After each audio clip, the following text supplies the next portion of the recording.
हामी चाहिँ हिजो बेलुका विराटनगर जान लागेको। हिजो बेलुका हिँडेको। आज चाहिँ बिहानको त्यस्तै 5-6 बजेतिरको हो यो। हामीलाई चाहिँ चिया खानको लागि फ्रेस हुनु अनि चिया खानु मुखसुख धोएर चिया खानु भनेर रोकेको। त्यस्तै 5-6 बजेतिर हामी चाहिँ रातभरि चाहिँ यही बसमा थियौँ। नाइट बसमा गएको हामी विराटनगरको लागि हिँडेको यो बसमा। अनि यहाँ चाहिँ चिया खानको लागि रोकेको।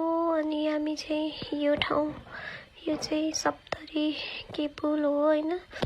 यहाँबाट चाहिँ विराटनगर जान अझै 2 घन्टा लाग्छ अरे।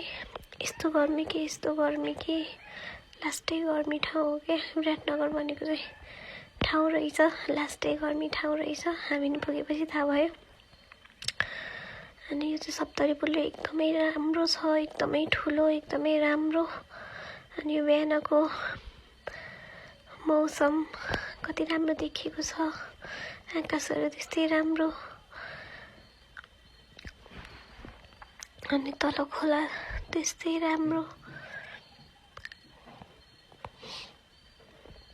अनि हामी चाहिँ जाँदैछौँ। भिडियो बनाउँदै हामी चाहिँ यसरी जाँदैछौँ। अनि यहाँ यो विराटनगर भनेको चाहिँ अब तराई नै भनौँ न, तराई जिल्ला नै हो हैन, तराई नै हो ठाउँ। अनि तराईमा चाहिँ यस्तो हुँदो रहेछ। म चाहिँ फर्स्ट टाइम तराई गएको। यस्तो सम्मु कि पुरै सम्मु के डाँडा भन्ने नै छैन क्या कहीँ पनि।